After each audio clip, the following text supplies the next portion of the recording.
पश्चिम बंगाल विधानसभा चुनाव में बीजेपी की प्रचंड जीत पर उत्तराखंड में जश्न का माहौल। देहरादून बीजेपी कार्यालय समेत कई जगहों पर झालमुड़ी मिठाई बांटकर मनाया गया जश्न। सीएम पुष्कर सिंह धामी ने दी बधाई, बोले आज पूरा पश्चिम बंगाल भगवा में हो चुका है। 3 दिन तक इस जीत को घर घर लेकर जाएंगे। असम विधानसभा चुनाव में बीजेपी की प्रचंड जीत पर सीएम पुष्कर सिंह धामी ने एक्स पर किया पोस्ट, लिखा विकास और विश्वास ने रचा इतिहास। असम में लगातार तीसरी बार खिला कमल, सभी कार्यकर्ताओं को हार्दिक बधाई। चंपावत में 10 दिवसीय गोलजीऊ महोत्सव का शुभारंभ हुआ। महिलाओं ने निकाली भव्य कलश यात्रा। डीएम मनीष कुमार ने की पूजा अर्चना। जनपद की खुशहाली की कामना, मुख्यमंत्री पुष्कर सिंह धामी ने दी शुभकामनाएं।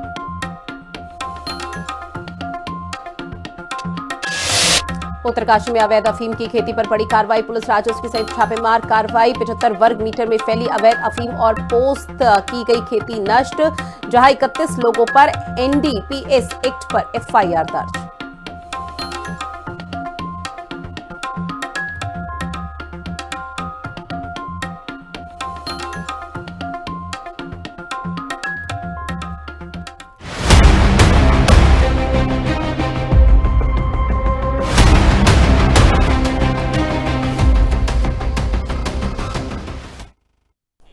और चलिए शुरुआत करते हैं बुलेटिन की, जहां सीएम धामी ने पश्चिम बंगाल में बीजेपी की जीत को ऐतिहासिक बताया। उन्होंने कहा कि गंगोत्री से गंगा सागर तक माहौल भगवा में हो चुका है और कार्यकर्ताओं की मेहनत अब रंग लाई है। सीएम पुष्कर सिंह धामी ने कहा कि प्रधानमंत्री नरेंद्र मोदी के नेतृत्व में डबल इंजन सरकार का भरोसा अब एक बार फिर से बढ़ गया है। उन्होंने बंगाल में चुनाव के दौरान जान गंवाने वालों की श्रद्धांजलि दी। सीएम धामी ने कहा कि पार्टी इस जीत को घर घर तक ले जाएगी और आने वाले चुनावों में भी जीत का लक्ष्य तय किया जाएगा। नेतृत्व है कि मैं हर चुनाव में, हर किसी भाषण में मैं एक ही बात बोलता था। जब मीडिया के मित्र मुझे पूछते थे कि बंगाल में क्या होगा, तो मैं कहता था कि देखिए आप, जहां जहां से भी कांग्रेस उखड़ी है, जहां जहां से भी कांग्रेस एक बार समाप्त हुई है, सरकार से बाहर हुई है, वहां कांग्रेस दोबारा नहीं आई है। और देश में जहां भी चुनाव हो रहे हैं, लोग वहां डबल इंजन लगा रहे हैं, यानी कि एनडीए और भाजपा की सरकार बन रही है। साथ ही पश्चिम बंगाल में बीजेपी की शानदार जीत पर चंपावत जिले में बीजेपी ने जीत का शानदार जश्न मनाया है, जहां बीजेपी कार्यकर्ताओं ने कहा कि ये बंगाल की जनता और सनातन धर्म की जीत की है। बंगाल की जनता ने ममता शासन को पूरी तरह से ठुकरा दिया। बीजेपी नेताओं ने कहा है कि आने वाले दिनों में जिन राज्यों में चुनाव होने हैं, वहां भी बीजेपी का परचम ही लहराएगा। सर्वप्रथम तो मैं ढेर सारी बधाई भाजपा के राष्ट्रीय अध्यक्ष जी को, जो नए नियुक्त नितिन नवीन जी बने, उनके नेतृत्व में ये पहली जीत है। और दूसरा, देश के प्रधानमंत्री में जो विश्वास बंगाल की 3 राज्यों के और असम ने तीसरी बार जो विजय हासिल की, तो निश्चित तौर पर जो 12 साल का कार्यकाल नरेंद्र मोदी जी का सेंट्रल पे रहा और उनने जनता का विश्वास जीता और जनता ने उन पर विश्वास किया, उसी की एक बड़ी जीत है। मैं राष्ट्रीय अध्यक्ष जी को और प्रधानमंत्री जी को, गृह मंत्री जी को, अपने प्रदेश के मुख्यमंत्री जी को, सबको ढेर सारी बधाई देते हुए बंगाल, असम, त्रिपुरा सभी राज्यों के जनता को भी ढेर सारी बधाई दूंगा इस बड़ी विजय के लिए। से राष्ट्रीय नेतृत्व ने आज यहाँ पर पश्चिम बंगाल की जनता, असम की जनता ने जो विश्वास जताया है, उसके लिए निश्चित रूप से हमारे देश के यशस्वी प्रधानमंत्री श्री नरेंद्र मोदी जी के दिशा निर्देश पर जो ऐतिहासिक कार्य हुआ है, जहां पर हमने प्रचंड जीत हासिल के लिए, इसके लिए हम बहुत बहुत बधाई देते हैं। यह जनता की भारतीय जनता पार्टी पर अटूट विश्वास है और जो 12 वर्षों से माननीय मोदी जी के नेतृत्व में केंद्र में सरकार है, उसका एक अटूट विश्वास है। उसकी विकासपरक जो योजनाएं हैं वो जन जन तक पहुंची है और उसका लाभ आज भारतीय जनता पार्टी को मिला है। इसके लिए हम शीर्ष नेतृत्व का बहुत बहुत आभार व्यक्त करते हैं और धन्यवाद भी ज्ञापित करते हैं कि जिस प्रकार आपने पूरे भारतवर्ष में कमल को लाया है, उसी प्रकार पुनः आने वाले वर्षों में भी जिन जगहों पर चुनाव होने हैं, पुनः हम सब कार्यकर्ता एकजुट होकर भारतीय जनता पार्टी को मजबूत करते हैं। साथ ही लक्सर में पश्चिम बंगाल सहित 3 राज्यों में बीजेपी की जीत का जश्न मनाया गया, जहां कार्यकर्ताओं ने खुशी में एक दूसरे को मिठाई खिलाई और जमकर नारेबाजी की है। समर्थकों में खासा उत्साह देखने को मिला। वहीं हिंदी खबर ने ग्राउंड जीरो पर खुशी से झूम रहे भाजपाइयों से बातचीत की है। इस दौरान बीजेपी नेता और कार्यकर्ताओं ने दावा किया है कि आने वाले 2027 के चुनाव में उत्तराखंड और उत्तर प्रदेश में भी पार्टी प्रचंड जीत हासिल करेगी। कार्यकर्ताओं ने यह भी कहा कि ये जीत जनता के विश्वास की है, जनता के नेतृत्व की नीतियों का परिणाम है। पश्चिम बंगाल से 3 राज्यों में भाजपा की सरकार बन गई है। यानी ये कहा जा रहा है कि जिस पश्चिम बंगाल को लेकर के पूरे देश की निगाहें कहीं ना कहीं भाजपा की तरफ थी, आज वो उनका संकल्प पूरा हो गया। यानी प्रचंड जीत के साथ में भाजपा वहां सरकार बनाने जा रही है। ये खुशी भाजपा कार्यकर्ता पूरे देश में दिखा रहे हैं, फूले नहीं समा रहे हैं, मौजूद हैं उत्तराखंड के लक्सर में। आप देख सकते हैं तमाम कार्यकर्ता अपने अपने कार्यालयों पर जश्न मना रहे हैं, मिठाई और उसके साथ हम झालमुड़ी यानी तीखा और मीठा दोनों स्वाद ले रहे हैं। बात करेंगे सचिन अग्रवाल, जिस तरह से जीत हुई है, प्रचंड जीत, क्या कहेंगे? वास्तव में ये मोदी जी का कमाल है, ये मोदी जी की झालमुड़ी का कमाल है और उनके विकास कार्यों का कमाल है। जो भारतीय जनता पार्टी का मूल मंत्र है उस पर भारतीय जनता पार्टी कार्य करती है और वास्तव में बंगाल में प्रचंड बहुमत से भाजपा की सरकार बनी है। तुष्टीकरण और भ्रष्टाचार का अंत हुआ है और निश्चित रूप से बंगाल में विकास कार्य होंगे। और जो वहां पर जनता त्रस्त थी, आज भारतीय जनता पार्टी के कार्यकर्ताओं का जो बलिदान था उससे हमें अपार खुशी है कि आज हमें शांति मिली है और भाजपा की वहां पूर्ण बहुमत की सरकार बनी है। ये वास्तव में हम सभी कार्यकर्ताओं के लिए खुशी का पल है। असम में भी एक तरह से हैट्रिक लगने जा रही है, तो क्या कहेंगे? असम में देखिए वहां पर SIR के मुद्दे पे कई बार घमासान हुआ। वास्तव में बाहर के देश के रोहिंग्या और हमारे जो देश के कुछ लोग कई बार अलग अलग विधानसभाओं में अपना मत का प्रयोग करते हैं, तुष्टीकरण की राजनीति करते हैं, उसका अंत हुआ है। उसकी वजह से प्रचंड बहुमत की सरकार असम में भी बनी है। उसके लिए भी भारतीय जनता पार्टी के एक एक कार्यकर्ता को शुभकामनाएं और देश के सभी कार्यकर्ताओं को व जनता को इसके लिए बहुत बहुत शुभकामनाएं। आपने देखा होगा कितना जोश है, यानी देश भर का कार्यकर्ता भाजपा का कहीं ना कहीं बहुत ही ज्यादा उत्साहित है। मास्टर जी, मैं देख रहा था कि आप बहुत खुशी मना रहे थे और आपने ये भी कहा कि बंगाल में जिस तरह से एक लंबे समय तक एक ऐसा शासन था जिसे आप कुशासन बता रहे थे, ममता बनर्जी के शासन को आपने कुशासन बताया। इसमें कोई झूठ नहीं है। वास्तव में यहाँ की जनता ने बहुत से समस्याएं झेली हैं और कुशासन था ही वास्तव में। वहाँ पर ना नारी का सम्मान था, ना किसी व्यक्ति का सम्मान था, ना वहाँ कोई सुरक्षित था। तो आज मोदी जी की नीतियों के कारण और जो देश के विकास में आज भाजपा लगी हुई है और सुरक्षा की दृष्टि से भी हम कह सकते हैं कि आज भाजपा के शासन में हर नागरिक सुरक्षित है। इसलिए ही बंगाल में भी इतना प्रचंड बहुमत भाजपा को मिला। चलिए, सहदीप भाई मौजूद हैं, आप एडवोकेट भी हैं और भाजपा के बड़े कार्यकर्ता हैं। मैं देख रहा था कि आप दूर से ही हंसते खेलते आ रहे हैं, यानी ये देखिए कि मतलब खुशी जो कहीं ना कहीं मन में लड्डू फूट रहे हैं। जो ममता की सरकार थी वहाँ गुंडागर्दी चरम सीमा पर थी और 10 बजे के बाद वहाँ महिलाएं जो है निकल नहीं पाती थी और वहाँ बलात्कार हुए हैं। महिलाओं का उत्पीड़न हुआ, कोई शिक्षा की व्यवस्था नहीं थी, कोई रोजगार नहीं था और वहाँ जो TMC के गुंडे थे वे जबरदस्ती जो है लोगों को वोट नहीं गिरने देते थे। और इसीलिए भारतीय जनता पार्टी का जो शीर्ष नेतृत्व है उसने गंभीरता से जो वहाँ प्रचार किया है और आज जो हम सत्ता में आए इसके लिए सभी में खुशी की लहर है। और जो ममता दीदी है उसका जो गुंडागर्दी की जो सरकार थी उसे उखाड़ फेंका है, इसीलिए मोदी की जय है। और भारत आज पूरा मोदीमय हो गया और पश्चिम बंगाल में जो लड़ाई लड़ी भारतीय जनता पार्टी ने उस शीर्ष नेतृत्व को बहुत बहुत धन्यवाद। 3 राज्यों की जीत का असर आने वाले 2027 में उत्तराखंड में चुनाव है और भी कई प्रदेश हैं जो भी चुनाव की लाइन में लग रहे हैं। उत्तराखंड में सरकार आएगी 2027 में भारतीय जनता पार्टी की तीसरी बार और बहुत से कांग्रेस के नेता अभी से ही भारतीय जनता पार्टी में शामिल होने के लिए आपने देखा कि भारतीय जनता पार्टी में कांग्रेस की वरिष्ठ नेता मीना शर्मा शामिल हुई है, एक हमारी पूर्व जिला पंचायत की जो अध्यक्ष है वो शामिल हुई है और कई नेता हरिद्वार के भारतीय जनता पार्टी में आने को तैयार है और तीसरी बार प्रचंड बहुमत से भारतीय जनता पार्टी की सरकार। चलिए, तमाम कार्यकर्ता तमाम नेता यही कह रहे हैं कि 15 साल का कुशासन था जिसे आज खत्म कर दिया गया है और कह रहे हैं कि आने वाले दिनों में इस 3 राज्यों की जीत न सिर्फ बंगाल तक सीमित रहेगी पूरे, बल्कि आने वाले जो उत्तराखंड है, उत्तर प्रदेश है, उनमें भी एक बार फिर भाजपा परचम लहराएगी। देखने वाली बात है कि इन 3 राज्यों की जीत का कितना असर पड़ता है। फिलहाल तो भाजपा फूल नहीं समा रहे हैं। जसवीर सिंह, खबर अक्सर। वहीं बीजेपी के विधायक अरविंद पांडे के वायरल पत्र पर गरमाई राजनीति के बीच बीजेपी विधायक ने प्रेस वार्ता कर वायरल पत्र को फर्जी करार किया। वहीं अरविंद पांडे के बयान के बावजूद कांग्रेस के प्रदेश अध्यक्ष गणेश गोदियाल ने पत्र की सच्चाई की जांच की मांग एक बार फिर से दोहराई। साथ ही गोदियाल ने कहा है कि वो फिर आरोप लगा रहे हैं कि ये पत्र अरविंद पांडे की ओर से ही जारी हुआ है और इसके लिए बीजेपी सरकार चाहे तो उन पर मुकदमा भी दर्ज करा सकती है। वायरल पत्र पर अरविंद का खंडन, गोदियाल बोले आरोप हैं कायम। पत्र जारी करने से बीजेपी एमएलए का इनकार। पीसीसी चीफ बोले पत्र की जांच कराए सरकार।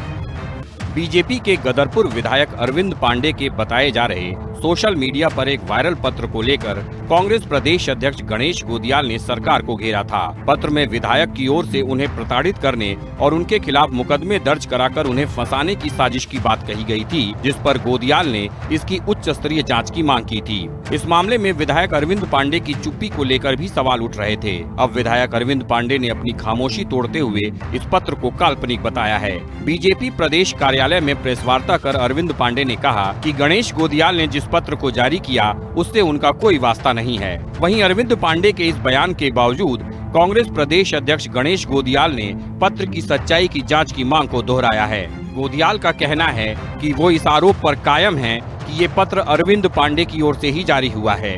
पीसीसी चीफ ने कहा कि अरविंद पांडे ने ये क्यों नहीं कहा कि इस पत्र में लिखी हुई बातें गलत हैं और उनके खिलाफ कोई साजिश नहीं की जा रही। गोदियाल ने चुनौती देते हुए कहा कि बीजेपी की सरकार चाहे तो उन पर मुकदमा दर्ज करा सकती है।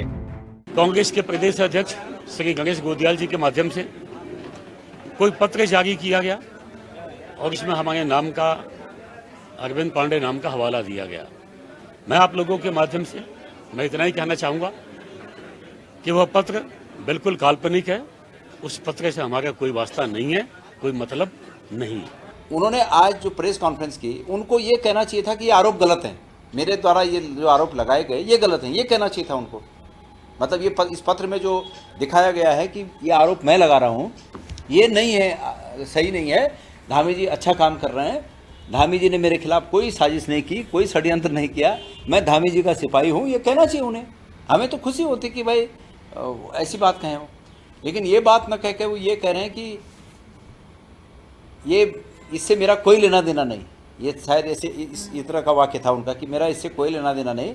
मैं अब ये दोबारा आरोप लगा रहा हूँ कि उनका इससे बिल्कुल लेना देना है।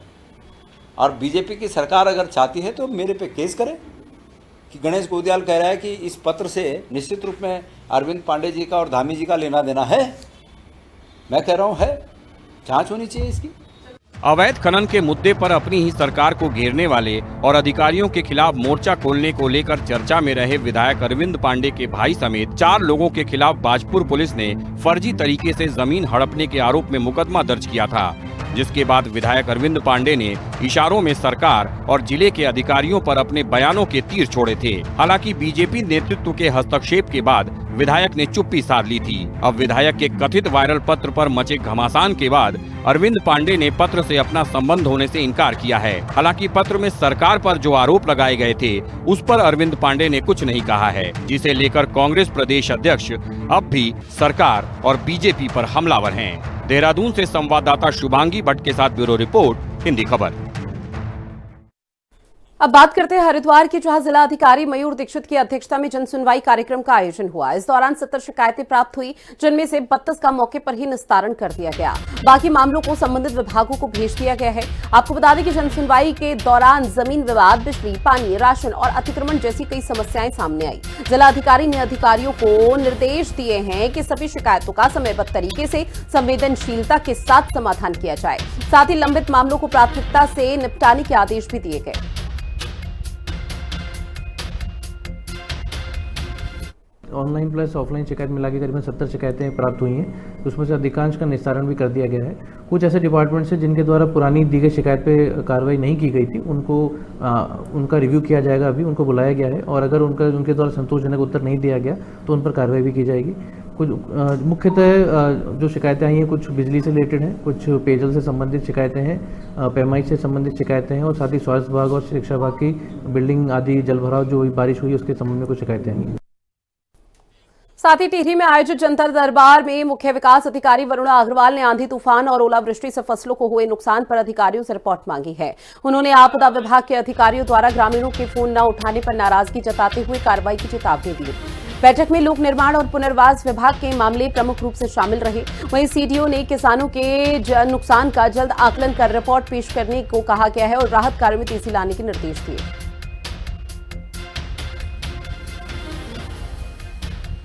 विभाग में जो हमारा कंट्रोल रूम है उसमें हम रोस्टर के हिसाब से ड्यूटी लगाते हैं।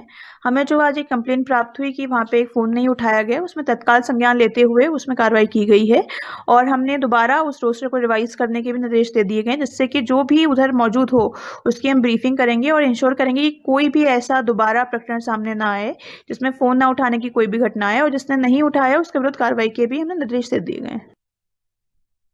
पौड़ी के चौबटा खाल क्षेत्र में गर्मी शुरू होते ही पेयजल संकट गहराने लगा है, जहां दड़खना गांव के ग्रामीणों ने पानी की भारी किल्लत से परेशान होकर जनता दरबार में पहुंचकर प्रशासन से गुहार लगाई। ग्रामीणों का कहना है कि जल जीवन मिशन का लाभ अब तक नहीं मिल पाया है। उन्होंने बताया कि इस समस्या को लेकर वो सतपाल महाराज से भी शिकायत कर चुके हैं। जिलाधिकारी ने जल्द ही समाधान का आश्वासन दिया है, लेकिन ग्रामीणों ने चेतावनी दी है कि समस्या दूर न होने पर वो भूख हड़ताल करेंगे।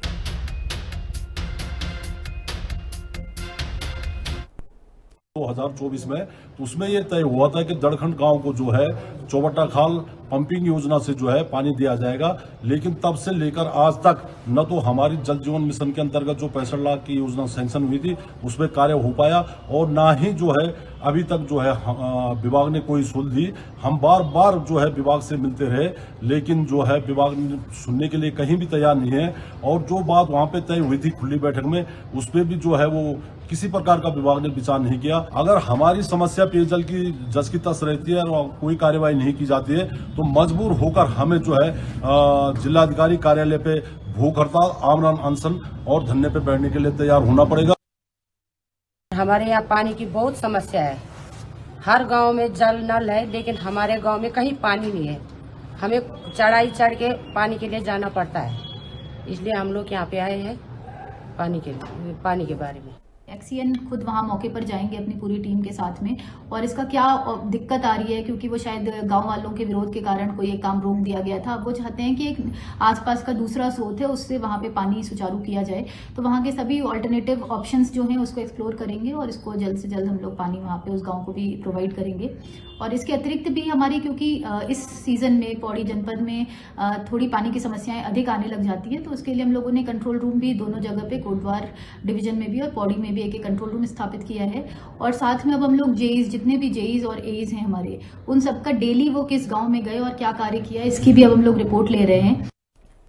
बात अगली खबर की, जहां उत्तरकाशी में ड्रग्स फ्री देवभूमि अभियान के तहत पुलिस और राजस्व टीम ने बड़ी कार्रवाई को अंजाम दिया। कमलेश उपाध्याय के निर्देश पर मोरी क्षेत्र के ग्राम पेंसर में छापेमार कार्रवाई कर करीब 75 वर्ग मीटर में उगाई जा रही अवैध अफीम और पोस्त की खेती को नष्ट किया गया। मौके से सैंपल भी जुटाए गए हैं। बिना लाइसेंस खेती करने वाले 31 भू स्वामियों के खिलाफ एनडीपीएस एक्ट के तहत 2 मुकदमे दर्ज कर दिए गए। पुलिस का कहना है कि नशे के कारोबार पर आगे भी सख्त कदम उठाए जाएंगे।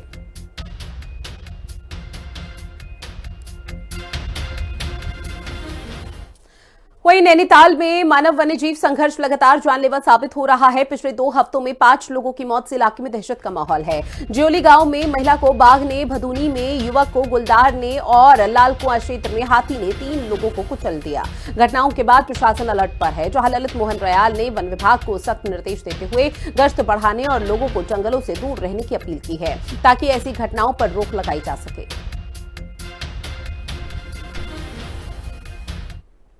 इसमें जो ज्योली क्षेत्र में था वहाँ पर तो वन विभाग ने ट्रैप वगैरह लगा के एक टाइगर को ट्रैंकुलाइज करके रेस्क्यू सेंटर पहुँचाया है। अभी हाल में ये जो हमारा लाल कुआं के खत्ता क्षेत्र में वहाँ शाह पठानी गांव में एक तस्कर द्वारा 72 घंटे में 3 घटनाएं किए जाने की सूचना आई है। वहाँ पर गश्त बढ़ाने के लिए और जो वन विभाग है उनको ऐसे ग्रामीणों को सतर्क करने के लिए बीट पे पहरा देने के लिए डायरेक्शन जारी हुई। अब बात करते हैं पौड़ी की, जहां बमठी गांव में दहशत का कारण बना गुलदार आखिरकार पकड़ लिया गया है। आपको बता दें कि वन विभाग की टीम ने उसे पिंजरे में कैद कर लिया है, जिससे ग्रामीणों ने अब राहत की सांस ली है। 23 अप्रैल को 60 वर्षीय सीता देवी को गुलदार ने अपना निवाला बनाया, जिसके बाद इलाके में भय का माहौल था। डीएफओ महातिम यादव ने बताया कि पकड़े गए गुलदार की जांच की जाएगी, ताकि ये स्पष्ट हो सके कि वही आदमखोर है या फिर नहीं। फिलहाल इलाके में स्थिति सामान्य बताई जा रही है। लगभग 10 दिन पहले बमटी गांव में, जो पौड़ी शहर से लगभग 8 किलोमीटर की दूरी पर है, वहां पर एक महिला को गुलदार द्वारा मृत किया गया था तथा इस क्रम में वन विभाग द्वारा वहां पर तेंदुए को पकड़ने के लिए बड़े पैमाने पर कार्रवाई की जा रही है। इस क्रम में 2 दिन पहले रात्रि में जो है एक तेंदुआ पिंजरे में कैद हुआ है। तेंदुए की उम्र 1.5 से 2 वर्ष पाई गई है तथा वर्तमान में उसका मेडिकल कराया जा रहा है तथा मेडिकल के पश्चात उसके सैंपल्स को स्टडी करने के पश्चात ही इस निष्कर्ष पर हम लोग पहुंच पाएंगे कि क्या ये वही तेंदुआ था जो कि उक्त घटना में शामिल था। क्योंकि उस तेंदुए की उम्र काफ़ी कम है, इसलिए इसको हम लोग स्टडी कर रहे हैं कि उसकी संलिप्तता इसमें रही है या नहीं। उसके पश्चात ही हम लोग उच्च स्तर से निर्देशों के क्रम में अग्रतर कार्रवाई करेंगे।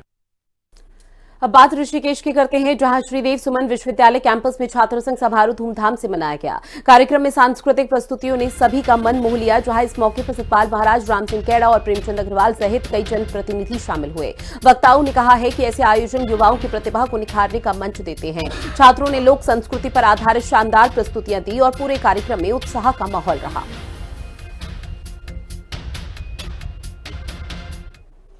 अपनी धर्मनगरी और ऋषियों की नगरी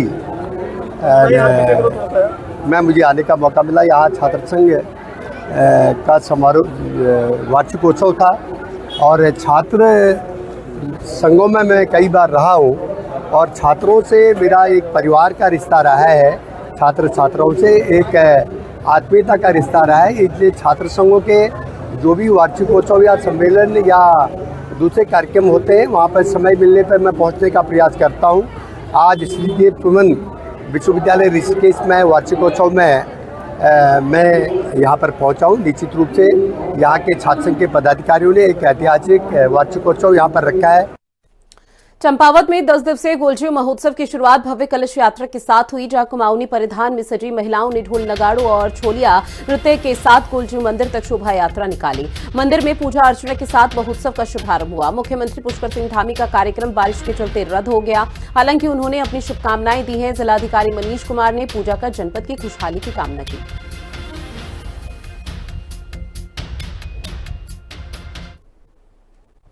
जैसे कि आप सभी जानते हैं, आज गुलजू महोत्सव 4 तारीख से शुभारंभ होने जा रहा है। आज के इस शुभारंभ में हमारे माननीय मुख्यमंत्री और हमारे इस विधानसभा के विधायक जी का आना तय था, लेकिन मौसम की वजह से वो नहीं आ पाए। और जो यहाँ आज का मुहूर्त का जो हमारा शुभारंभ है वो हो चुका है और हमारी जो कलश यात्रा, हमारी सभी महिलाएं यहाँ पर आ चुकी हैं। चंपावत नगर क्षेत्र में एक भव्य आयोजन गोलजी महोत्सव के रूप में आज से आरंभ किया जा रहा है और माननीय मुख्यमंत्री जी के मार्गदर्शन में जो हमारी लोक संस्कृति है उसको बढ़ावा देने के लिए आज मंदिर में अनुष्ठानिक कार्यक्रम जो है शुरू कर दिए जाएंगे, जिसका मैं छोलिया नृत्य दल और जो हमारी कलश यात्रा है उसके साथ साथ फिर मंदिर में जो हमारा अनुष्ठान होगा वो कार्यक्रम हमारे पास विधिवत रूप से शुरू हो जाएंगे। कुछ अतिवृष्टि या वर्षा के कारण से थोड़ा जो लॉजिस्टिक के हैं कार्य हैं वो उसमें व्यवधान हुआ है, तो उसमें एक आध दिन में जैसे मौसम सही होगा तो जो हमारे सांस्कृतिक प्रोग्राम है जिसमें विद्यालय के छात्र छात्राओं को अपनी प्रतिभा बढ़ाने का मौका मिलता है।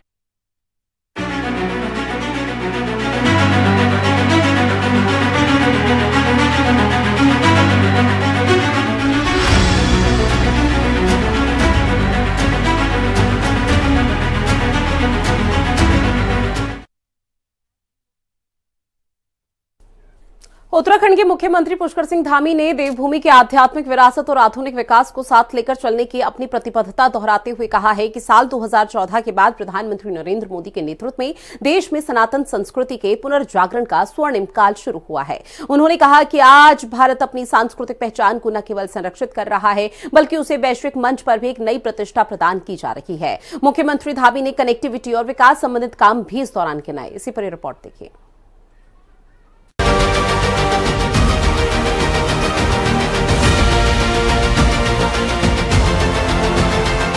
देवभूमि उत्तराखंड की आध्यात्मिक पहचान, सांस्कृतिक विरासत और सनातन परंपरा को अक्षुण्ण बनाए रखने की प्रतिबद्धता को एक बार फिर से मुख्यमंत्री पुष्कर सिंह धामी ने दोहराया। उन्होंने कहा कि राज्य सरकार लगातार प्रयास कर रही है कि सनातन परंपराओं को बचा सके। उन्होंने बताया कि किस तरीके से काशी विश्वनाथ कॉरिडोर हो, केदारनाथ का पुनर्निर्माण कार्य हो या फिर बद्रीनाथ मास्टर प्लान, लगातार ऐसे धार्मिक स्थलों को विकसित करने का प्रयास किया जा रहा है ताकि ये स्थल वैश्विक पहचान बना सके। धार्मिक आस्था का पुनर्जागरण। मुख्यमंत्री धामी ने कहा कि अयोध्या में राम मंदिर का निर्माण केवल एक धार्मिक परियोजना नहीं बल्कि देश की आस्था, संस्कृति और स्वाभिमान की पुनर्स्थापना का ऐतिहासिक प्रतीक है। उन्होंने इसे सदियों की प्रतीक्षा का अंत बताते हुए आने वाली पीढ़ियों के लिए प्रेरणादायक बताया। उन्होंने ये भी उल्लेख किया कि देश भर में धार्मिक स्थलों के विकास से सांस्कृतिक चेतना को नई ऊर्जा मिली है। काशी विश्वनाथ धाम कॉरिडोर, महाकाल लोक और केदारनाथ धाम जैसे प्रकल्पों ने भारत की आध्यात्मिक धरोहर को भव्य और सुलभ बनाया है। केदारनाथ पुनर्निर्माण, आस्था और संकल्प का प्रतीक। धामी ने वर्ष 2013 की आपदा के बाद केदारनाथ धाम के पुनर्निर्माण को एक ऐतिहासिक उपलब्धि बताया। उन्होंने कहा कि प्रधानमंत्री मोदी के मार्गदर्शन में केदारपुरी को दिव्य और भव्य स्वरूप प्रदान किया गया, जिससे ये स्थल विश्व भर के श्रद्धालुओं के लिए आकर्षण का केंद्र बन गया है। 22 अप्रैल से शुरू हुई 4 धाम यात्रा में अब 3 लाख से अधिक श्रद्धालु दर्शन कर चुके हैं, जो राज्य के प्रति लोगों की गहरी आस्था को दर्शाता है। धार्मिक पर्यटन को मिल रही नई गति। मुख्यमंत्री ने बताया कि राज्य सरकार ने वर्ष 2024 से शीतकालीन यात्रा की शुरुआत की है, जिससे साल भर तीर्थाटन संभव हो सके। इस पहल से स्थानीय लोगों को रोजगार मिलने के साथ साथ राज्य की अर्थव्यवस्था को भी मजबूती मिल रही है। उन्होंने कहा कि प्रधानमंत्री मोदी की आदि कैलाश यात्रा के बाद इस क्षेत्र में पर्यटकों और श्रद्धालुओं की संख्या में उल्लेखनीय वृद्धि हुई है। सीमांत क्षेत्रों को इससे नई पहचान और विकास के अवसर मिल रहे हैं। कनेक्टिविटी और आधारभूत ढांचे पर जोर। धामी ने कहा कि उत्तराखंड में कनेक्टिविटी को मजबूत करने के लिए कई महत्वपूर्ण परियोजनाएं तेजी से आगे बढ़ रही हैं। दिल्ली देहरादून इकोनॉमिक कॉरिडोर के पूरा होने से यात्रा समय में भारी कमी आएगी, जिससे पर्यटन, व्यापार और तीर्थाटन को नई गति मिलेगी। उन्होंने बताया कि इस कॉरिडोर के जरिए दिल्ली से देहरादून की दूरी मात्र 2.5 घंटे में तय की जा सकेगी, जो राज्य के विकास के लिए मील का पत्थर साबित होगा। हेमकुंड साहिब रोपवे श्रद्धालुओं के लिए बड़ी सुविधा। मुख्यमंत्री ने हेमकुंड साहिब के लिए प्रस्तावित रोपवे परियोजना को भी अहम बताया। उन्होंने कहा कि इसके पूरा होने से श्रद्धालुओं की यात्रा अधिक सुगम और सुरक्षित बनेगी, साथ ही क्षेत्रीय विकास को भी बढ़ावा मिलेगा। सांस्कृतिक संरक्षण और सामाजिक एकता पर बल। सिंह धामी ने कहा कि देवभूमि उत्तराखंड की पहचान उसकी आध्यात्मिकता और सांस्कृतिक मूल्यों से है, जिसे हर हाल में सुरक्षित रखना आवश्यक है। उन्होंने जोर दिया कि ये जिम्मेदारी केवल सरकार की नहीं बल्कि समाज के प्रत्येक नागरिक की है। उन्होंने धार्मिक योजनाओं की भूमिका पर प्रकाश डालते हुए कहा कि ऐसे कार्यक्रम समाज को एकजुट करते हैं और युवा पीढ़ी को अपनी परंपराओं से जोड़ते हैं। विकास और विरासत का संतुलन। मुख्यमंत्री ने स्पष्ट किया कि राज्य सरकार विकास और विरासत दोनों को समान प्राथमिकता दे रही है। आधारभूत ढांचे के विकास के साथ साथ पर्यावरण संरक्षण और सांस्कृतिक धरोहरों के संरक्षण पर विशेष ध्यान दिया जा रहा है। देवभूमि का भविष्य सुरक्षित करने का संकल्प। धामी ने अपने संबोधन में कहा कि उत्तराखंड में जन्म लेना सौभाग्य की बात है, लेकिन जो लोग इस भूमि को अपनी कर्म भूमि बनाते हैं वे भी उतने ही भाग्यशाली हैं। उन्होंने सभी से अपील की कि देवभूमि के देवत्व, संस्कृति और परंपराओं को संरक्षित रखने में अपना योगदान दें। मुख्यमंत्री धामी का यह संदेश स्पष्ट करता है कि उत्तराखंड में धार्मिक आस्था सांस्कृतिक पुनर्जागरण और आधुनिक विकास एक साथ आगे बढ़ रही हैं। सरकार का फोकस न केवल तीर्थाटन को बढ़ावा देने पर है, बल्कि रोजगार सृजन, आधारभूत ढांचे के विस्तार और सामाजिक एकता को मजबूत करने पर भी है। मुख्यमंत्री ने कहा कि प्रधानमंत्री के विशेष मार्गदर्शन में लगातार उत्तराखंड और पूरा देश आगे बढ़ रहा है। चाहे प्रदेश के अंदर शीतकालीन यात्रा को बढ़ावा देना हो, अर्थव्यवस्था को मजबूत करना हो या फिर कनेक्टिविटी को बढ़ावा देना हो, लगातार केंद्र और राज्य सरकार मिलकर तेजी से काम कर रही है। देहरादून से कैमरा पर्सन इलियास अहमद के साथ मैं शुभांगी भट्ट, हिंदी खबर।